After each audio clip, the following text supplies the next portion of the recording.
The silver screen presenting the Odyssey. कहानी की शुरुआत होती है इथाका नाम के एक राज्य से, जहां सालों से अपने राजा ओडिसियस का कोई पता नहीं है। ट्रोजन युद्ध खत्म हुए काफी समय बीत चुका है, लेकिन ओडिसियस अब तक अपने घर वापस नहीं लौटा। लोगों को लगने लगा है कि शायद वो मर चुका है। महल में एक गायक उसकी वीरता के किस्से सुना रहा होता है, जबकि दूसरी तरफ कई ताकतवर और लालची लोग उसकी गैर मौजूदगी का फायदा उठाने में लगे हैं। इन लोगों का मकसद सिर्फ एक है, ओडिसियस की पत्नी पेनेलोपी से शादी करके इथाका की गद्दी पर कब्जा करना। इनमें सबसे खतरनाक है एंटिनोअस, जो लगातार पेनेलोपी पर शादी का दबाव बना रहा है।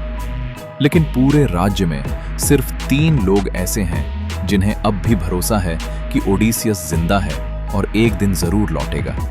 उसकी पत्नी पेनेलोपी, उसका बेटा टेलीमेकस और उनका वफादार सेवक यूमेयस।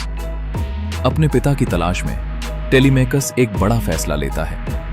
वो अपने गुरु मेंटोर के साथ स्पार्टा जाने की तैयारी करता है, जहां राजा मेनेलाउस शायद उसके पिता के बारे में कुछ जानकारी दे सके। लेकिन महल के अंदर ही उसके खिलाफ एक खतरनाक साजिश रची जा रही होती है। एंटिनोअस को अपनी प्रेमिका और पेनेलोपी की दासी मेलेंथो से पता चल जाता है कि टेलीमेकस यात्रा पर जा रहा है।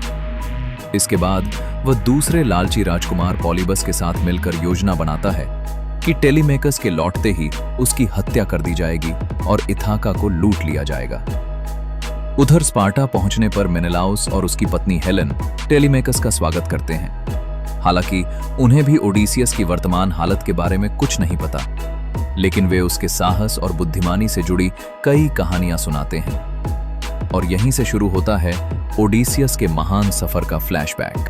ट्रोजन युद्ध के दौरान जब यूनानी सेना सालों तक ट्रॉय का किला नहीं जीत पाई, तब ओडिसियस ने एक ऐसा प्लान बनाया जिसने इतिहास बदल दिया। उसने एक विशाल लकड़ी का घोड़ा बनवाया, जिसके अंदर चुनिंदा सैनिक छिप गए। दूसरी तरफ एक सैनिक साइनन ने खुद को गद्दार बनकर ट्रॉय वालों के सामने पेश किया, ताकि वे इस घोड़े को अपने शहर के अंदर ले जाएं। साइनन अपनी जान गंवा देता है, लेकिन उसकी चाल कामयाब हो जाती है। जैसे ही रात होती है, घोड़े के अंदर छिपे सैनिक बाहर निकलते हैं, शहर के दरवाजे खोल देते हैं और यूनानी सेना ट्रॉय पर हमला कर देती है।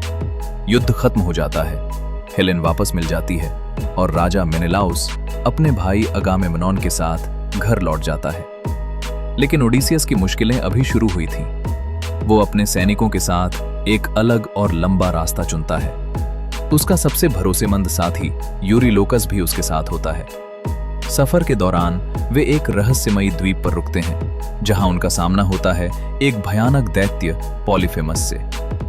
यह दैत्य कोई साधारण राक्षस नहीं था, वो एक साइक्लोप्स था, एक ऐसा विशालकाय जीव जिसकी केवल एक आंख थी। पॉलीफेमस ओडिसियस और उसके साथियों को पकड़कर कैद कर लेता है, लेकिन ओडिसियस अपनी बुद्धि का इस्तेमाल करता है। वो और उसके साथी मिलकर उस राक्षस की एकमात्र आंख फोड़ देते हैं और वहां से भाग निकलते हैं। मगर भागते समय उन्हें एक डरावनी सच्चाई पता चलती है। पॉलीफेमस कोई आम दैत्य नहीं, बल्कि समुद्र के देवता पोसाइडन का बेटा था, और यही गलती उनकी सबसे बड़ी मुसीबत बन जाती है। अपने बेटे के अपमान से क्रोधित होकर पोसाइडन ओडिसियस को श्राप दे देता है, जिसकी वजह से उसकी यात्रा और भी खतरनाक हो जाती है। भटकते भटकते वे एक और रहस्यमयी द्वीप अय्याया पहुंचते हैं, लेकिन वहां भी उनका स्वागत मौत करती है। विशालकाय लेस्ट्रिगोनियन राक्षस उन पर हमला कर देते हैं। कई सैनिक मारे जाते हैं और बचे हुए लोगों का हौसला टूटने लगता है। कुछ सैनिक ओडिसियस का साथ छोड़ देते हैं और मदद की तलाश में एक शक्तिशाली जादूगरनी सर्सी के पास पहुंच जाते हैं। लेकिन सर्सी उनकी मदद नहीं करती। वो अपने जादू से उन सभी को सुअरों में बदल देती है। जब ओडिसियस को इस बात का पता चलता है, तो वो अपने साथियों को बचाने निकल पड़ता है। रास्ते में वो एक हिरण का शिकार करता है, लेकिन बाद में पता चलता है कि वह कोई साधारण हिरण नहीं था, बल्कि जादू से बदला गया इंसान था। आखिरकार ओडिसियस सर्सी तक पहुंच जाता है और अपनी बुद्धिमानी और साहस से उसे अपने साथियों को फिर से इंसान बनाने के लिए मना लेता है। लेकिन सर्सी उसे एक ऐसी चेतावनी देती है जो उसकी पूरी यात्रा बदलने वाली थी। वो कहती है कि अगर उसे इथाका वापस पहुंचना है तो उसे एक ऐसी जगह जाना होगा जहां कोई जीवित इंसान जाने की हिम्मत नहीं करता, मृतकों की दुनिया। उसे समुद्र के आखिरी छोर को पार करके अंडरवर्ल्ड में उतरना होगा, जहां उसका सामना उन रहस्यों से होगा जो उसकी किस्मत तय करेंगे। जादूगरनी सर्सी की सलाह मानकर ओडिसियस और उसके साथी पहुंचते हैं मृतकों की दुनिया, अंडरवर्ल्ड में। यहां उनकी मुलाकात होती है महान भविष्यवक्ता टायरेसियस की आत्मा से। टायरेसियस एक डरावनी भविष्यवाणी करता है। वह कहता है कि देवताओं की इच्छा के अनुसार इस पूरे सफर से केवल ओडिसियस ही जिंदा घर लौट पाएगा। लेकिन ओडिसियस इस भविष्यवाणी को मानने से इनकार कर देता है। उसे यकीन है कि वह अपने सभी साथियों को सुरक्षित घर ले जाएगा। अंडरवर्ल्ड में उसे एक और परिचित चेहरा दिखाई देता है। वह है साइनन, जिसकी वजह से ट्रॉय का युद्ध जीता गया था। साइनन की आत्मा एक चौंकाने वाला सच बताती है। असल में वह कभी सेना में जाना ही नहीं चाहता था। उसे चालाकी से एंटिनोस की जगह युद्ध में भेज दिया गया था, यानी उसकी मौत के पीछे भी एंटिनोस की साजिश थी। इसके बाद ओडिसियस की मुलाकात होती है राजा अगामेमनॉन की आत्मा से। अगामेमनॉन बताता है कि युद्ध जीतकर घर लौटने के बाद उसकी अपनी पत्नी क्लाइटेमनेस्ट्रा ने उसकी हत्या कर दी थी। क्यों? क्योंकि युद्ध शुरू होने से पहले अगामेमनॉन ने अपनी बेटी इफिजेनिया की बलि दे दी थी, ताकि देवता समुद्र को शांत रखें। अंडरवर्ल्ड से निकलते समय ओडिसियस और उसके साथियों का पीछा उन सैनिकों की आत्माएं करने लगती हैं जो पहले ही मर चुके थे। किसी तरह वे वहां से बच निकलते हैं। अब उनके सामने समुद्र की सबसे खतरनाक चुनौतियां थीं। विशाल भंवर कैरिबडिस, भयानक समुद्री राक्षस स्काइला और अपनी मधुर आवाज से नाविकों को मौत की ओर खींचने वाली सायरन्स। लेकिन ओडिसियस अपनी बुद्धिमानी से इन सभी मुसीबतों को पार कर लेता है। आखिरकार वे पहुंचते हैं थ्रिनेशिया नाम के द्वीप पर। यहां सूर्य देव हेलियोस के पवित्र पशु रहते थे। ओडिसियस अपने साथियों को सख्त चेतावनी देता है, इन जानवरों को हाथ मत लगाना, अगर ऐसा किया तो हम सब बर्बाद हो जाएंगे। यह वही चेतावनी थी जो टायरेसियस पहले दे चुका था। लेकिन कई दिनों की भूख इंसानों से बड़ी बड़ी गलतियां करवा देती है। भूख से तड़प रहे सैनिक आखिरकार हेलियोस के पवित्र पशुओं को मारकर खा जाते हैं और यहीं से उनकी बर्बादी शुरू हो जाती है। जैसे ही वे द्वीप छोड़ने की कोशिश करते हैं, समुद्र के देवता पोसाइडन अपना भयानक क्रोध दिखाते हैं। तूफान इतना भयंकर होता है कि पूरा जहाज समुद्र में समा जाता है। ओडिसियस के सारे साथी मारे जाते हैं और अंत में केवल एक इंसान जिंदा बचता है, ओडिसियस। लहरें उसे बहाकर एक रहस्यमयी द्वीप ओगीजिया पर ले आती हैं। यहां उसकी मुलाकात होती है सुंदर अप्सरा कैलिप्सो से। कैलिप्सो ओडिसियस से प्यार करने लगती है।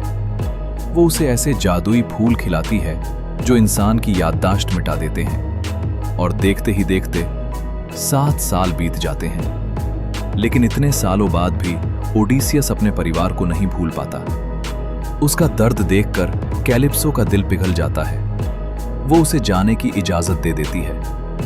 ओडिसियस एक छोटी सी नाव बनाता है और आखिरकार अपने घर इथाका पहुंच जाता है। घर लौटते ही उसे पता चलता है कि हालात पहले से भी ज्यादा खराब हो चुके हैं। यूमेयस उसे बताता है कि राजकुमारों ने टेलीमेकस की हत्या करवाने की कोशिश की थी। कई दिनों तक स्पार्टा में रहने के बाद टेलीमेकस को अपने पिता के बारे में कुछ महत्वपूर्ण जानकारियां मिलती हैं। हालांकि किसी को भी ये नहीं पता होता कि ओडिसियस जिंदा है या मर चुका, लेकिन टेलीमेकस का विश्वास और मजबूत हो जाता है कि उसके पिता एक दिन जरूर लौटेंगे।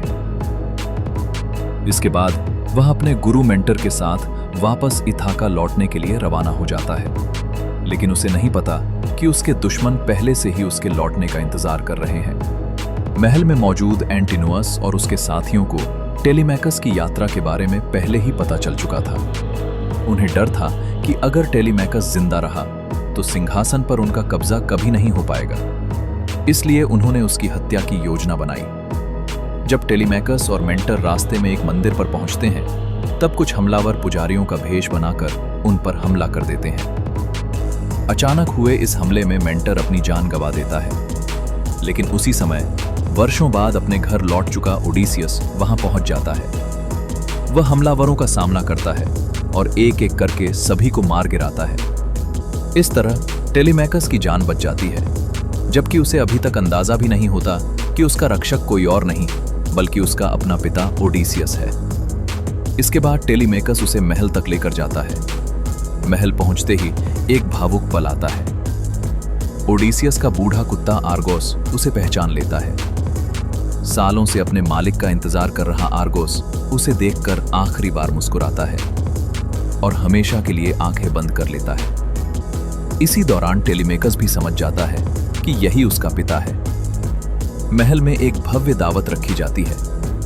दावत के दौरान ओडिसियस एंटिनोअस को एहसास करा देता है कि उसे उसकी सारी साजिशों का पता चल चुका है। गुस्से में एंटिनोअस सबके सामने ओडिसियस को पीट देता है, लेकिन पेनेलोप बीच में आकर मामला शांत कर देती है। उस रात ओडिसियस अपनी पहचान छिपाए हुए ही पेनेलोप से बात करता है। वो अपने सारे पाप कबूल करता है। वो मानता है कि ट्रोजन हॉर्स की योजना बनाकर उसने हजारों निर्दोष लोगों की जान ली। उसने देवताओं के नियम तोड़े। उसके कर्मों की वजह से समुद्र से आने वाले खूनी योद्धाओं की कहानियां जन्मी और पहली बार महान योद्धा ओडिसियस अपनी पत्नी से माफी मांगता है। अगले दिन पेनेलोप एक बड़ा ऐलान करती है। वो कहती है, मैं उसी आदमी से शादी करूंगी जो ओडिसियस का धनुष चढ़ाकर तीर को कई कुल्हाड़ियों के छेदों के आर पार निकाल सके। एक एक करके सभी दावेदार कोशिश करते हैं, लेकिन कोई सफल नहीं होता।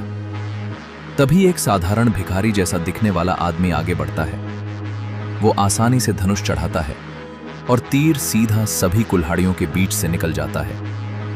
पूरा महल सन्न रह जाता है, क्योंकि वो भिखारी कोई और नहीं, स्वयं ओडिसियस था। अपनी असली पहचान उजागर होते ही ओडिसियस बिजली की तरह टूट पड़ता है। सबसे पहले वो पॉलीबस को मार गिराता है। एंटिनोअस भागने की कोशिश करता है। मिलेंथो का भाई मिलेंथियस उसकी मदद करने आता है, लेकिन टेलीमैकस उसे खत्म कर देता है। और फिर सालों का हिसाब चुकाते हुए ओडिसियस अपने सबसे बड़े दुश्मन एंटिनोअस को भी मार डालता है। बाकी सभी दावेदार हथियार डाल देते हैं। युद्ध खत्म हो चुका था, लेकिन अब ओडिसियस बदल चुका था। वो समझ चुका था कि सत्ता से ज्यादा जरूरी शांति होती है। इसलिए वो अपना सिंहासन अपने बेटे टेलीमैकस को सौंप देता है। फिर पेनेलोप के साथ इथाका छोड़ देता है। दोनों पश्चिम की ओर रवाना हो जाते हैं, ताकि बीते हुए युद्धों और मृतकों की याद में एक शांत जीवन जी सकें। जाते जाते वे एक उम्मीद अपने साथ लेकर निकलते हैं कि आने वाली पीढ़ियां एक नई दुनिया बनाएंगी और शायद एक दिन लोग ओडिसियस की गलतियों को भूलकर सिर्फ उसकी कहानी याद रखेंगे। यहीं समाप्त होती है एक ऐसे योद्धा की यात्रा जिसने देवताओं को चुनौती दी, समुद्र से लड़ाई लड़ी, मौत को हराया और आखिर में खुद को जीत लिया। और अगर आप चाहते हैं कि हर दिन ऐसी ही नई और जबरदस्त फिल्मों की कहानी सबसे पहले मिले, तो अभी चैनल को सब्सक्राइब करके बेल आइकन जरूर दबा दें। मिलते हैं अगली फिल्म की एक और शानदार कहानी के साथ।